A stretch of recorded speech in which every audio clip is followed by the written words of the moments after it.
الحمد لله رب العالمين. أشهد أن لا إله إلا الله وحده لا شريك له، وأشهد أن سيدنا ومولانا محمدًا عبده ورسوله،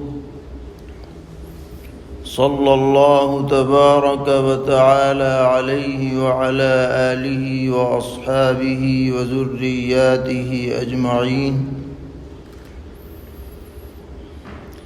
أما بعد، فأيها الإخوة الأجلاء، أحييكم بتحية الإسلام. السلام عليكم ورحمة الله وبركاته. وأحمد الله العلي القدير الذي أتاح لنا هذه الفرصة السعيدة الغراء التي جمعتنا في هذه الندوة الكريمة، وأقدم هدايا الشكر ومشاعر التبريك والتهنئة والتقدير والإعجاب إلى الإخوة المحترمين القائمين على هذا المنتدى المبارك الذين وجهوا الدعوة إلينا للمشاركة فيه. إخوة الحضور، إنها حقيقة ساطعة لا يختلف فيها اثنان، أن المساعي المضنية التي مورست لإصلاح الخلق وإقامته على الحق لا يمكن إحصاؤها في مثل هذا الوقت اليسير، فإن هناك كثيرا من المؤسسات والجمعيات والمدارس الدينية والعلماء العباقرة ورجال الدعوة والإرشاد الذين قدموا تضحيات بالغة ولم يقصروا جهدا في بذل كل ما لديهم من غال ورخيص ونفس ونفيس لإصلاح الناس وإرشادهم إلى سواء السبيل عن طريق الدعوة والإرشاد والتدريس والصحافة والخطابة والقيادة. أيها الضيوف، أما جامعة دار العلوم ديوبند التي تشكل مركزاً إسلامياً في شبه القارة الهندية، والتي تفجرت منها ينابيع الثقافة والحضارة والإصلاح والدعوة التي عمت الهند والبلاد المجاورة ثم البلاد الدانية والقاصية، والتي انتشرت منها شبكة المدارس والكتاتيب والجامعات في شبه القارة الهندية، فنصيبها في هذا المجال أكثر من أن تحصى. فإن علماءها الغيارى أمثال الشيخ الإمام محمد قاسم النانوتوي، وقطب الإرشاد الشيخ رشيد أحمد الكنكوهي، وحكيم الأمة الشيخ أشرف علي التانوي، وشيخ الهند الشيخ محمود حسن الديوبندي، وشيخ العرب والعجم الشيخ حسين أحمد المدني قدس الله أسرارهم، كانوا حريصين منذ فجرها الأول على خدمة الإسلام تعلماً وتعليماً له وعملاً به ودعوة وإرشاداً إليه. وسأشير إن شاء الله تبارك وتعالى إلى ذلك فيما بعد. إن علماء هذه الجامعة كانوا يرون أن الإرشاد والتزكية هي شعبة من شعب الدين ومهمة من مهمات النبوة وركن من أركانها الأربعة التي بعث الرسول صلى الله تعالى عليه وسلم لتحقيقها وتكميلها. وقد وردت هذه الأركان الأربعة في الآية الكريمة: هو الذي بعث في الأميين رسولا منهم يتلو عليهم آياته ويزكيهم ويعلمهم الكتاب والحكمة وإن كانوا من قبل لفي ضلال مبين. والتزكية عبارة عن تخلية النفوس عن الرذائل وتحليتها بالفضائل وتربيتها على الصفات الإيمانية والأخلاق الفاضلة وتزهيدها في حطام الدنيا وترغيبها في نعيم الآخرة. لقد زكى الرسول عليه الصلاة والسلام أصحابه رضي الله تعالى عنهم أحسن تزكية ورباهم أحسن تربية، فجعل منهم أمة أعمق إيمانا وأبر قلوبا وأسمى خلقا وأحسن سيرة وأصفى سريرة لم يسبق لها مثيل في التاريخ. بهؤلاء الأفراد الأفزاز المزكاة نفوسهم، الصافية سرائرهم، المرضية سيرتهم، السامية أخلاقهم، تكون المجتمع المثالي الأول، وقامت الحكومة الإسلامية العادلة التي لم يوجد لها نظير في تاريخ الدول والحكومات.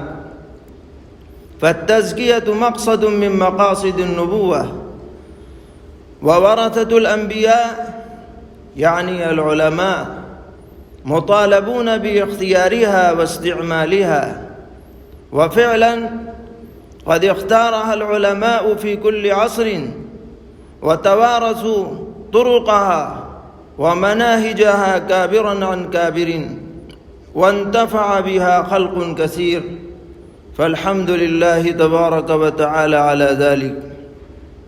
وهناك مطلب شرعي آخر، وهو الإحسان الذي ورد شرحه في الحديث كما يعلمه العلماء، حديث جبرائيل لما سأل جبرائيل عليه الصلاة والسلام في صورة رجل: وما الإحسان؟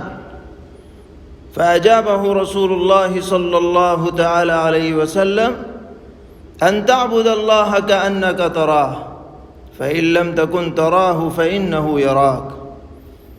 هذا مطلوب من المسلم أن يكون عليه، يعني على الإحسان لدى أداء عبادة الله تبارك وتعالى وطاعته وممارسة أعمال الدين وأحكامه. فالتزكية والإحسان كلاهما من مطالب الدين ومقاصد الشريعة الغراء، نسميها بالطريقة أو التصوف أو فقه الباطن على حد تعبير أحد كبار العلماء المعاصرين. فإن كانت الشريعة عبارة عن عقائد وعبادات وأحكام وأدعية وأذكار وتسبيح وابتهال، فالطريقة عبارة عن الاستحضار والاحتساب والكيفيات التي تصاحب أداء هذه الأعمال.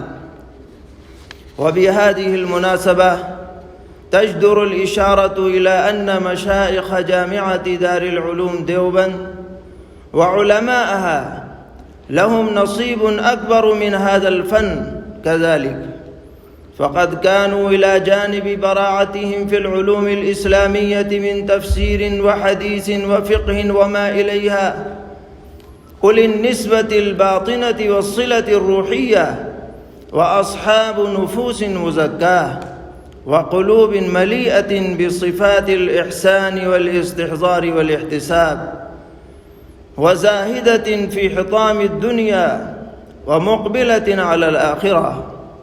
وقد تناولوا هذا الفن بالتنقيح والتعديل في ضوء الكتاب والسنة النبوية، وأزالوا ما تسرب إليه من خرافات وأباطيل، حتى جعلوه فناً إسلامياً بحثاً يتخلص في اتباع السنة النبوية على صاحبها الصلاة والسلام لا غير.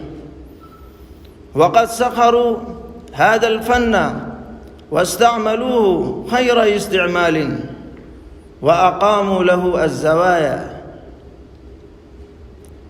نقول لها في الأردية خانقاه، يعني مركز التربية والتزكية، ليقوموا فيها بتربية عامة للمسلمين على صفات الإيمان والإحسان، وتخليتهم عن الرذائل من الحسد والحقد والرياء والتكاسل في العبادات والتكالب على زخارف الدنيا والتغافل عن الآخرة، وتحليتهم بالفضائل من الخشية والتقوى والزهد في الدنيا والرغبة في الآخرة، وإكثار الذكر واتباع السنة والعمل بأحكام الشريعة الإسلامية.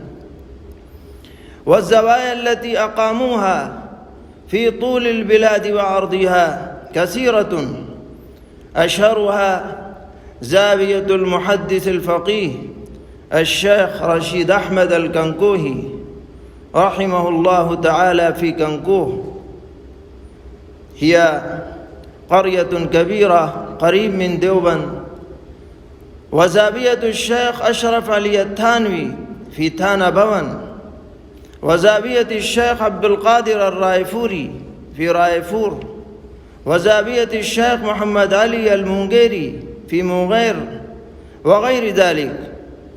وكانت عامرة بعامة المسلمين المتوافدين من قاصي البلاد ودانيها، الذين يتلقون فيها التربية والتزكية والإحسان على أيدي المشايخ وتحت رعايتهم، فإذا بحياتهم قد تبدل غيرها، فإيمان وإحسان واستحضار واحتساب ومحافظة على الصلوات واتباع للسنة النبوية على صاحبها الصلاة والسلام، وهجر للمناهي والمنكرات، ولهج بذكر الله تبارك وتعالى آناء الليل وأطراف النهار، وإذا بكل شيء في الحياة وفق الأحكام الإسلامية. وكانت هذه الزوايا بمثابة مستشفيات روحية يقصدها المصابون بالأدواء النفسية والأسقام الباطنية، ويتلقون فيها العلاج الروحي، ويعودون إلى بيوتهم سالمين غانمين معافين. هذا ولهذه الزوايا جانب مهم آخر لا يستهان به، وهو جانبها العلمي والدراسي. فقد يستغرب القارئ إذا علم أن هذه الزوايا لم يكن مجرد مراكز تربوية يرد إليها الناس ويصدرون عنها بعد قضاء وطرهم، وإنما كانت بجانب ذلك مدارس حديثية ومجامع علمية أنجزت فيها أعمال علمية هامة. فقد كان المحدث الفقيه الشيخ رشيد أحمد الكنكوهي يدرس في زاويته بكنكوه لطلبة الحديث صحيح البخاري وصحيح مسلم وسنن الترمذي وغيرها، وفيها دونت أماليه لكتب الحديث مثل لامع الدراري على صحيح البخاري، والكوكب الدري على سنن الترمذي، والفتاوى الرشيدية وغيرها.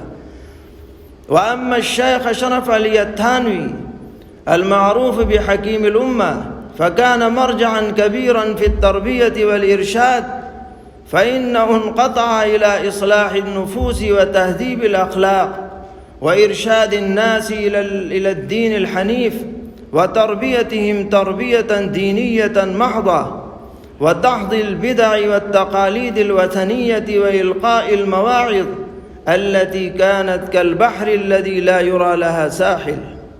كان لمواعظه تأثير كبير لا يوجد له نظير في العصر الأخير في إصلاح النفس ومقاومة البدع والخرافات وتقويم الأفكار.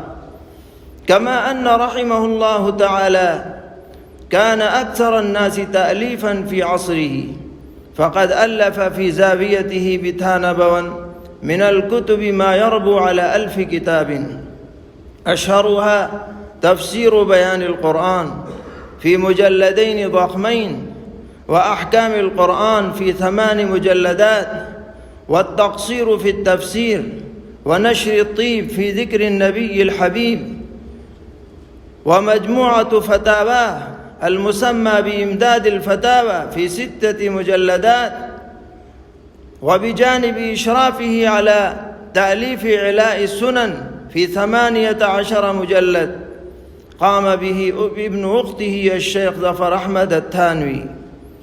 إخوتي العلماء والضيوف المبجلون، من الذي لا يعرف من هذا الحشد العظيم اسم فضيلة شيخ الإسلام السيد حسين أحمد المدني رحمه الله تعالى، رئيس هيئة التدريس وشيخ الحديث الأسبق بجامعة دار العلوم ديوبند، ورئيس جمعية علماء الهند، الذي لم يزل يقوم بإعباء تدريس الأحاديث النبوية حوالي 16 عاماً في الحرم النبوي الشريف بالمدينة المنورة، حيث استفاد منه عدد كبير من علماء العرب والعجم، وذلك قبل توليه منصب شياخة الحديث بجامعة دار العلوم.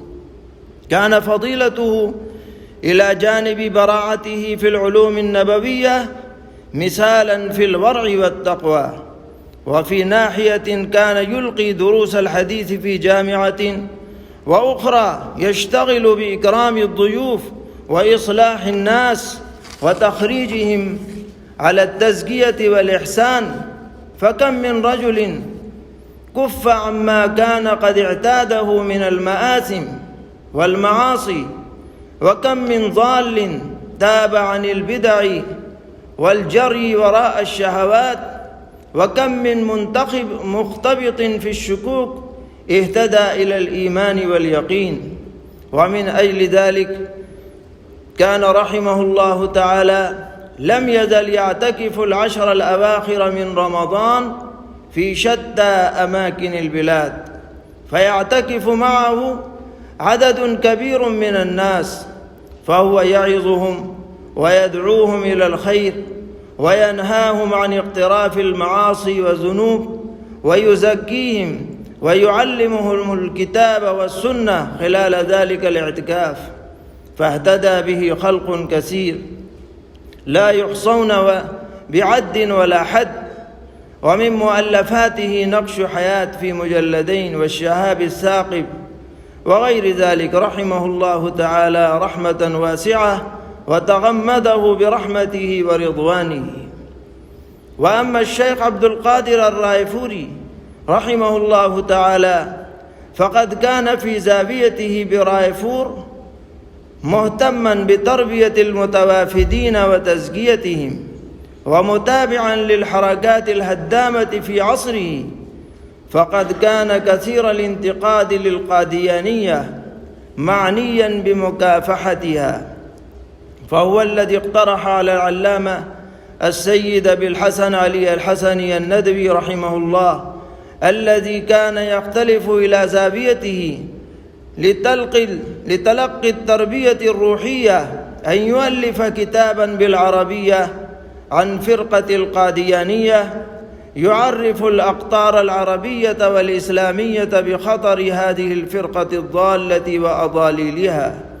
وفعلا قام العلامة بتأليف كتاب باسم القادياني والقاديانية، وعرف العالم الإسلامي بحقيقة هذه الفرقة وصاحبها المتنبي. وفي سلسلة هؤلاء العلماء عالم جليل يليق أن يكتب اسمه بعنوان أجلى، ألا وهو العالم الداعية القائد الهندي البارز فضيلة الشيخ السيد أسعد المدني، رئيس جمعية علماء الهند وعضو المجلس الاستشاري سابقا بجامعة دار العلوم ديوبند. وإنه كان والدا لرفيقنا الأعز الشيخ محمود أسعد المدني حفظه الله. كان رحمه الله تعالى مصلحا ممتازا ومربيا كبيرا وشيخا معروفا، له عدد واسع من المريدين في أرجاء البلاد، في الهند وخارجها. مئات من الناس كانوا يتوافدون إليه لإصلاح النفوس وتهذيب الأخلاق فيربيهم أحسن تربية.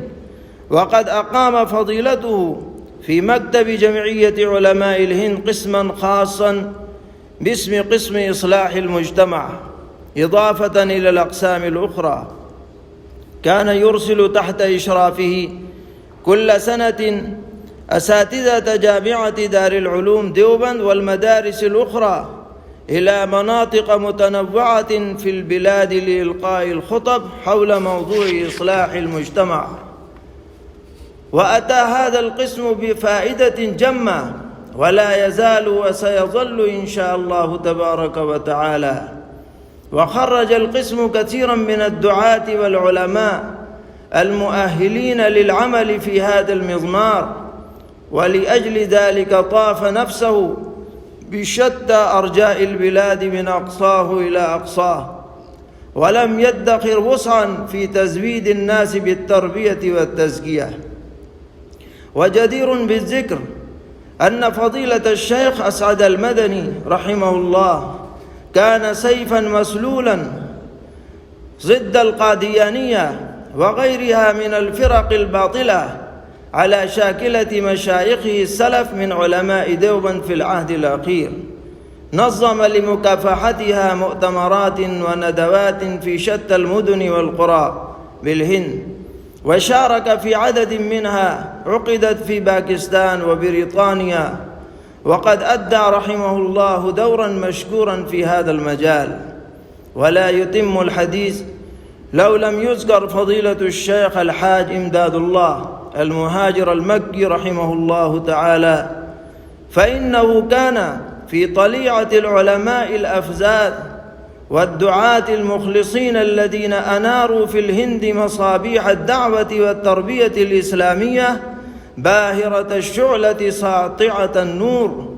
ووقف فضيلته حياته كلها على إعلاء كلمة الله ودحض أباطيل أعداء الدين. كان في الحقيقة مرجعا كبيرا لعلماء ديوبند الذين سلف ذكرهم، فكان يلقب بسيد الطائفة. وللفضيلة الحاج إمداد الله رحمه الله مؤلفات قيمة، منها غذاء الروح وإرشاد المرشد وضياء القلوب ورسالة الجهاد الأكبر، نفع الله تعالى بها رجالا كثيرا. على كل فقد تخرج من هذه الزوايا وعلى أيدي الشخصيات البارزة المنتمين إلى ديوبند من السلاسل الأربعة الجشتية والنقشبندية والسهروردية والصابرية وكذلك سلسلة القادرية، لهم خدمات تربوية وعملية وعلمية عظيمة يحتاج استعراضها إلى مجلدات ضخمة وأسفار كبيرة. رحمهم الله تعالى رحمة واسعة، وجزاهم عن جميع المسلمين مما جزى به عباده الصالحين، وأنزل عليهم شآبيب رحمته ورضوانه، وأدخلهم فسيح جنانه. آمين يا رب العالمين. وصلى الله تعالى على خير خلقه محمد وآله وصحبه أجمعين. شكرا.